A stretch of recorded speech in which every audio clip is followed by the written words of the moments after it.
Welcome to the Science and Spirituality Podcast, where we dive deep into universal spiritual principles and ground them in modern science.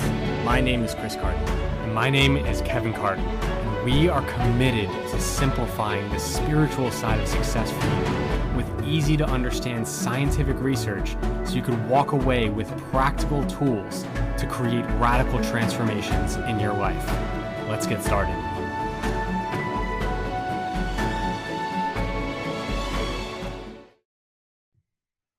All right, welcome to another episode of the Science and Spirituality Podcast. Today, we are going to dive into, I guess, a little bit of a different topic than what we talked about previously, but still super important. And we wanted to talk about communication and relationships, and specifically around the 5 love languages.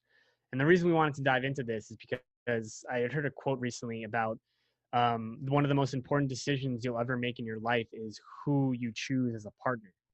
And that's so true. And it's because relationships are a core part of being human. And the one relationship that you choose for the person you want to be with for the rest of your life is like the most important relationship. And relationships are important. So it's like important. So we wanted to give a little discussion to that, and specifically around the 5 love languages, because we feel that this will give you an advantage in increasing the communication between you and your partner. And so we wanted to dive into that today. Kev, I'll just read out the 5 love languages just real quick if people Go don't for it. understand what those are or know what they mean. Yeah, for sure. And just so everyone knows, it comes from a book. Like there's literally a book called The 5 Love Languages. And it's by Gary Chapman, Chapman, Gary Chapman. And a quick note, I think because I watched, Chris, I watched your video that you and your girlfriend Julie recorded on it. I think you noted this, and I think I'm the same. I haven't read the book yet, but I'm familiar with the 5 love languages, and it has played a huge difference in how I relate with Vivienne. So go ahead and read them. All right. So the 5 love languages are as follows. Number 1 is words of affirmation. Number 2 is physical touch. Number 3 is receiving gifts. Number 4 is quality time. And number 5 is acts of service.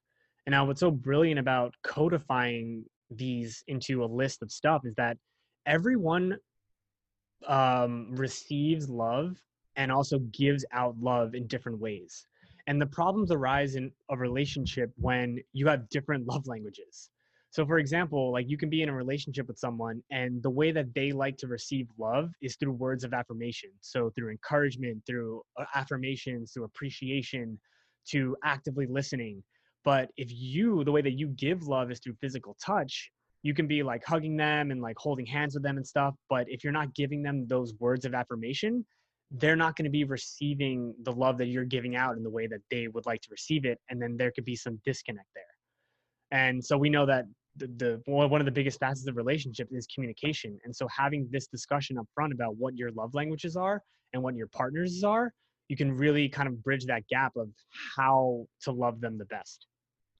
And you learn it over time too. Like I think it's great to definitely have the conversation up front. Like as you know, if you really are in a relationship that you think is long term and you're going to connect with them in a deeper way, and maybe it is the one, right? Then to have this and know this so that you're aware and they're aware, but also you grow in how this works out as well. So like particularly for me, my love languages are words of affirmation and physical touch. Those are my main ones. And that's how I give love. That's how I receive love, both. Mm-hmm. Whereas Vivienne is physical touch, which that really helps for our relationship. It's very easy to share love in that way for both of us. But then her other love language is acts of service. Mm-hmm. And it's not words of affirmation. So she's been learning over time, and I've been helping, just like speaking out and saying, hey, like, you know, in this situation, like I would love to hear like support, like hear your words, because her love language is more of acts of service. Like she will like help cook dinner, or she'll clean up. Like she loves cleaning. So like she'll clean up after dinner, and like it's very easy. And I'm so appreciative of that. And I've learned to grow in sharing my appreciation for like using my words of affirmation. Cause since acts of service aren't my love language, I just see it as like, oh, cool. Thank you. Like rather than, oh my God, like she's showing me love by that way. So I've been having more of an emphasis on like, this is her showing her love. So I've been growing in that, and she's been growing in sharing more words of affirmation as well. So like, it's just an example of like, there's different plays with this, and everyone again has different ones. So it's really just knowing your own and then knowing your partner so that you can connect more, like you said. Yeah. Yeah. And I think that's, if anyone's listening and you might be asking, oh, how do I bring this up to my partner? Because you need to be both on the same page on this, because it Yeah. helps when they understand what your languages, love languages are, and you understand what theirs are, because then obviously you can love each other the way that, you know, they would like to be loved. And that's the point of all this. So if you're thinking about how to bring this up, when you bring it up, you can say, like, I would like to try this exercise as a way to bring us closer, because I think some people might be like, oh, you know, this might seem selfish because I'm asking, like, I want to be loved in this way, but no, it's not being selfish. It's setting expectations about how you would really like to receive love, so that you guys can become closer. And it's kind of funny, and I was just thinking about this right now about um, what Dr. Nisha was talking about on the podcast we had her on about information and systems, Yeah. and how the more information you put into a system, the more organized it becomes. And if you guys haven't listened to the episode with Dr. Nisha, that was a couple of episodes ago, and it was awesome. But the more information you have about your partner, and the more information they have about you, the more organized the relationship becomes, and the easier it becomes to love them. Because Mhm. you can get frustrated after a while, like doing a certain thing, like giving love in a certain way, but the other person's not receiving it because that's not the way that they receive love. Yeah. So, like you said, that was a good example, Kev. You can be giving words of affirmation, but if they want physical touch, they're going to feel unloved, and you're going to feel drained because you felt like you were giving love, but there's that disconnect. Yeah. And I mean, I don't know about you, but personally, like whenever I have disconnect in my romantic relationships, um, like that's like, it's like the worst. It's like a lot of other things kind of can go awry, because relationships are a huge part of my life. Yeah. And for people listening, if that's you, this is a great tool. And the book's super short, and it's very intuitive. It gets to the point. And when you read it, it's like, wow, I don't know why I haven't thought of this before. Yeah, because it's so straightforward. Like even just saying out the 5 love languages, I think people can really like just relate. Oh, that's definitely me. Yeah, I you'll love resonate with receiving it. Yeah, gifts. exactly. Mhm.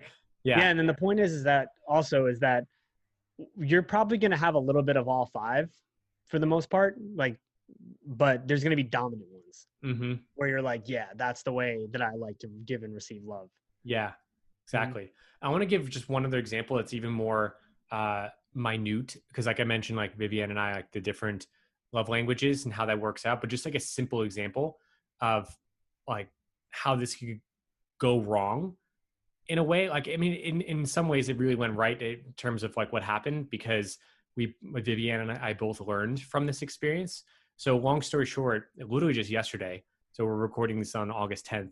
Yesterday, we went on we were on a whole vacation, like a 3-day vacation with friends, 2 of our friends, and we were up in Fairplay, Colorado. We got to go uh, paddleboarding. We went rafting. We did an 8-mile hike. It was amazing. I loved it. And at the end of the weekend, Vivienne and I had a miscommunication in terms of when we were going to leave. And we started to resolve that like after I came, like I was really tired. I made the decision like, oh, we're going to stay the night again. Even though like before that we weren't planning to. And I didn't take her thoughts into consideration, like what she would want. And then like 10 minutes later, when we got back to our place, like we talked about it. And I was like, oh shit, like I just realized I messed up. And so we talked it out, we smoothed it over. But once it was smoothed over, like we talked it out, it was resolved, but I didn't feel like it was resolved because I didn't receive any physical touch in the way that was normal between Vivienne and Mhm. I. And so she moved on, even though her love language is physical touch as well. It just in that conversation, like we just moved on because she thought like, oh, like we're clear, we're done, like we got this resolved. So she moved on, and she like we played card games and everything, but still within me, I was like, are things okay? Because I Mhm. didn't actually receive the physical touch which I wanted, but she didn't know. So there was this disconnect, and we talked about it later at night after we played cards, and then we got ready to go, went to sleep, and then she realized like, oh shit, like after I explained to her, I was like, I would love for you to just let me know by physical touch that we're good, like Mhm. this was resolved, because it was like an hour and a half, 2 hours that I I didn't feel like we were good. So it's simple things like that but it causes such a big difference. And the reason why I say this is good is because now we had the conversation, and what I would love, and Vivienne is open to giving, is that it's like, just let me know that we're okay, like by a hug or touch on the shoulder or whatever, so that it's my love language. So I'm aware. It's like, okay, we're good. Yeah. So, And it prevents miscommunications too. Cause like, it's funny. Cause like when you, from your story, it's like things were okay, but you had a different story in your head because you didn't exactly. receive that, that okay and that love in the way that you wanted to receive it. And so you started playing stories in your head. And when we play stories in our head and we make assumptions, that's Yep. when things can start going wrong in relationships, because then we start maybe blaming the other person or feeling some resentment towards the other person. Yeah. Meanwhile, you're both just trying to do your best. And when you have this information out there about how they want to be loved and how you want to be loved, you can do your best better. Like you can be better. And Yeah. exactly. And so I think I forgot who said it, because Tony Robbins was like, when you know better, you do better. Or is that, Yeah. what's his face, the older guy, Proctor? Yeah, Bob Proctor. Yeah. I think that's from him. Yeah. But anyway, yeah. So I mean, to wrap this up, like I hope this helps. And it really all comes down to communication and being willing to have that conversation with your partner and to like talk it out. And also understanding that when you share your love languages, it's going to be a continual process. Yes. Like it's going to be, a back and forth of times when you're like, hey, like this is what I would have loved. You know what I mean? It's like you gave that example where I'm sure Exactly. you talked about it before then, Yeah. but sometimes you just have to be reminded. And then also like love languages can change over time. So it's just always being in communication with your partner and always understanding the way that, they would like to be loved and vice versa. Yeah. The final thing I want to say about it is just what you mentioned before, like about having a conversation with your partner about this, is like having the intention, like this is for us to grow closer together. Yeah. I think that's the whole point of, having these tools. And that's ultimately what, Vivienne and I had in mind. It's like, we want to grow closer together. Like, so let's have this conversation. It wasn't like I was holding it against her, like, oh, you didn't give me the physical touch. Like, how could you? It's like, hey, like this was the disconnect. What I would love is like, would you be willing? Is that okay? Like, and she was totally like, she would love to. And so, yeah, I mean, it's just a tool you can really use, and having the intention behind it is really powerful. So. Yeah. Sweet. And your partner will be like, they'll be really grateful that you brought it up, because they want to love you. Like, and if not, yeah. If they're not willing, some questions, and that's a whole nother conversation. But like, this is a good litmus test too, I guess, if like you're in a new relationship or fairly new or even long term. But like, if they're not willing, then not to say like the relationship's ending, but like that's, I think, something deeper to talk about. It's like, why wouldn't you want to grow, like have something to grow, have us grow to go closer together? Yeah, like this tool. So it's so simple. Like you said, the book is short too, which is probably why we're also going to have a short episode, because it's very straightforward. Yeah. It's just a matter of using it and learning to work with it and understanding yours and understanding your partners and all that. So yeah, that's all I got. Sweet. Yeah, same. Awesome. Well, hope this has helped, as Chris said, and we'll talk with you in another episode. And that's it for today. So thanks for tuning in, and we really hope you enjoyed listening to this episode as much as we enjoyed recording it. So any questions, any comments, just connect with us on Instagram. You could always DM us at Kevin Francis Carton and at Chris J. Carton. And also, if you feel guided to, the one thing we do ask is for you to please rate the podcast and leave us a review. This way we can reach more people and impact more lives with this amazing information. With that, we'll see you on the next episode.